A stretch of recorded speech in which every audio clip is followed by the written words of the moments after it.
Skip Bayless, a career that at least on ESPN and Fox Sports appears to be completely done. However, there is one prominent figure who wanted to have a go at him. A number of years ago, I was on a show with Stephen A.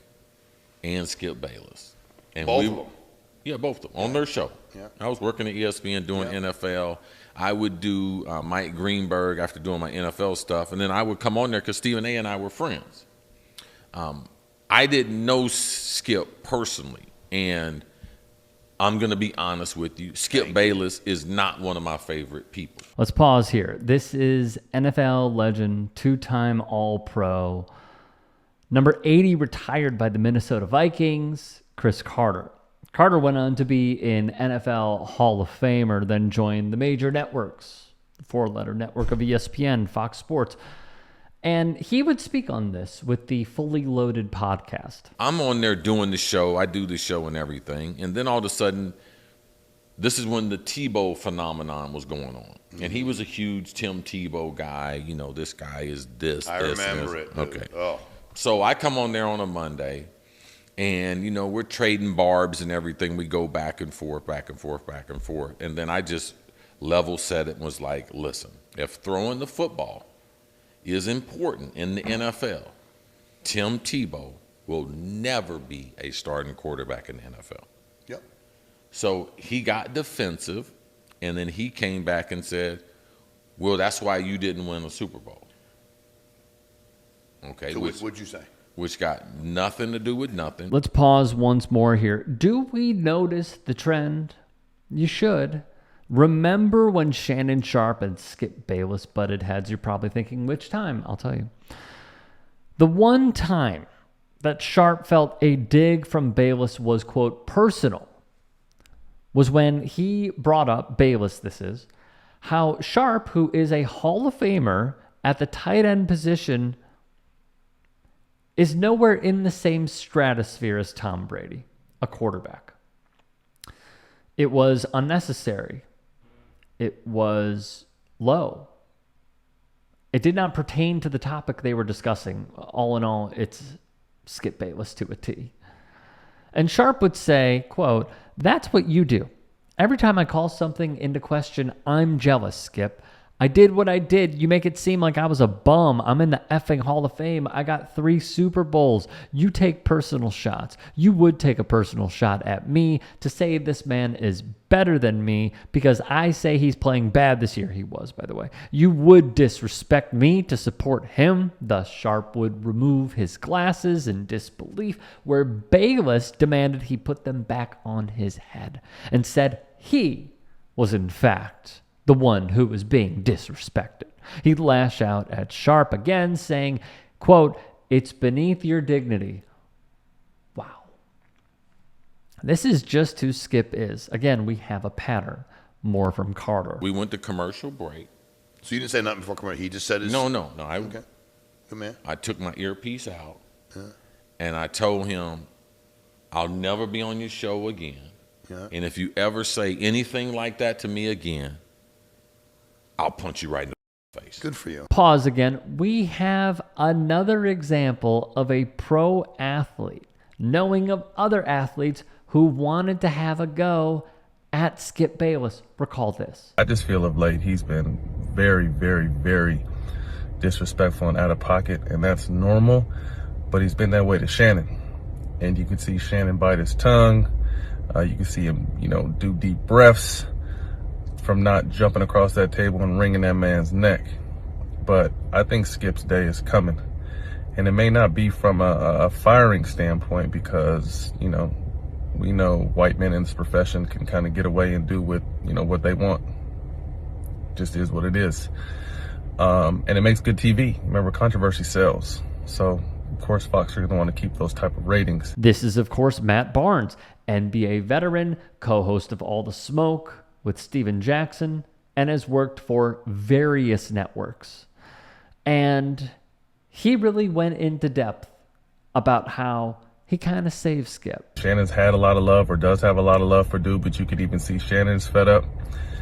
And someone's going to end up hurting Skip because his ego, his arrogance, his disrespect has kind of always been on this level, but now I think it's going to a new level, and now he's disrespecting his co-host and Shannon, and again, someone, they've had a great working relationship over the years, but this dude Skip is all bad, and he thinks that he could say and do what he wants, and there isn't going to be any repercussions, and there may not be no repercussions from his job, but someone is going to run up on Skip and hurt this man. Again, a history. Carter would then discuss how some years later, after he would leave ESPN and Bayless would make his way to Fox Sports 1 with a humongous bloated contract, he knew the person that was doing the hiring over there. Thus, they had this discussion. Do you have any problem with him? I said, I don't have no problem with him. No. I don't have no problem with him at Pay all. me, I'm good. No. Well, we talked to him. He doesn't have a problem with you. Why would he? Yeah. Why would he have a problem with me? Mm-hmm. So I had very little interaction with him when I went to Fox, but I knew that it's like playing in a card game that the deck is tricked up. Mm. Okay, so number one thing you should know about Skip Bayless and some of the programming, the way that it was done at ESPN and at Fox, I'm going to say this, that it's a form of wrestling. Really? Okay. Yeah, you know who's going to win. You know who's going to win. Yeah. Yeah, it's predetermined. Yeah. Yes. Yeah. And a lot of the arguments and everything are either predetermined or assigned. You're going to win this one. And everything is slanted in Skip and Stephen A's favor. Yeah. They pick the subjects, and they pick what side they gonna take. Then you got to defend the other one. Carter would go on to say in this interview that he never thought Bayless was authentic and thought that he should never take him seriously. Another theme amongst many. Meanwhile, from Michael McCarthy of Front Office Sports, "Don't cry for Bayless," he would write. He made millions over his career, for ripping LeBron James, playing up Tebow mania as the second coming and many other absurd things. But he also helped save the careers of both Stephen A. Smith and Shannon Sharpe, plucking them both off the scrap heap when they were at the nadir of their TV careers. Ultimately, Bayless made a lot of people a lot of money, including himself. Like him or hate him, he changed sports TV. I have some thoughts on this. The end of the Bayless-Sharpe feud also shows how looks can be deceiving. When Sharpe was pushed out of Fox Sports 1 in 2023, Bayless appeared to be the winner. After all, the execs sided with him. Instead, the decision ended up spelling the end of Skip Bayless's run at that network. Without Shannon Sharpe, Undisputed's audience fell apart. Sometimes those episodes, those live shows, had 50,000 people. In comparison, First Take has about 400,000, more than 400,000. And the Bayless show never recovered. There were other reports as well that Bayless was ticked at being pushed out from McCarthy once more. So why didn't Bayless address it on Friday's show?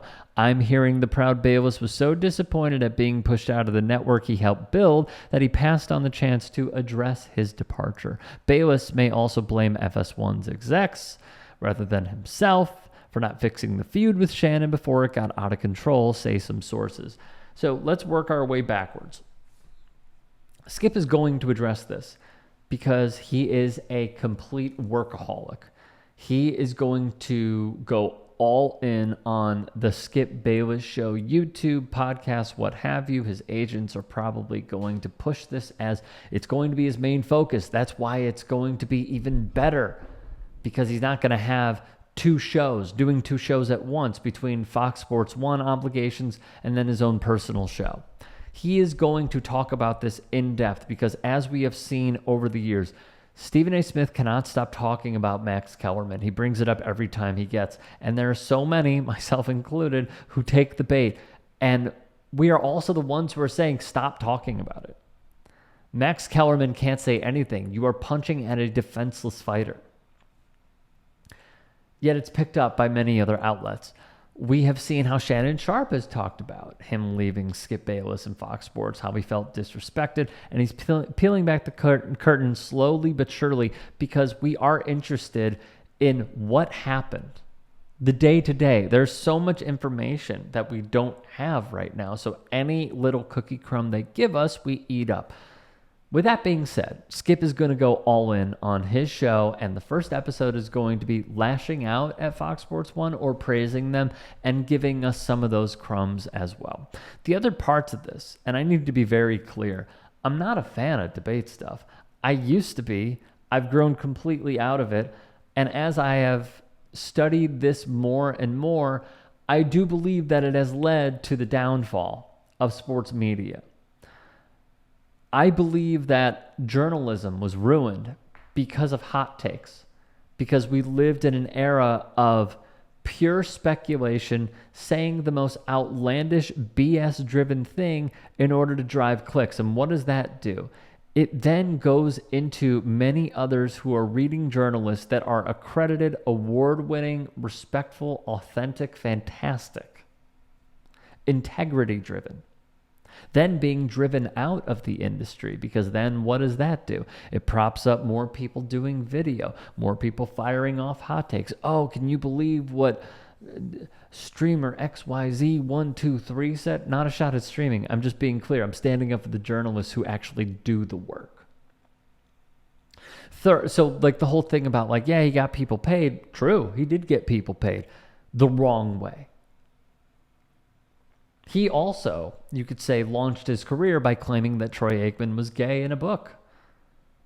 And I'm sorry, he said, oh, well, this is a rumor that I heard. I don't know if it's true, but I'm going to write about it, and I'm going to sell my book as having that information, which is crazy. You wonder why Troy Aikman wants nothing to do with him. It is a rather weird way to go out, though, because Bayless has been a staple for so many years, and the fact that he just went into the sunset without even saying a word was a little odd, but I do believe that he's going to address it on his show. So there you have it. Cris Carter wanted to fight him. Other athletes have wanted to fight him. Kind of says a lot about your character and who you are if you have that many people against you. If you can and are willing, please become a paid member here at TYT Sports. And or go to tyt.com/join. In addition, you can follow me on Twitter, Instagram, and TikTok. Appreciate it. Have a great day.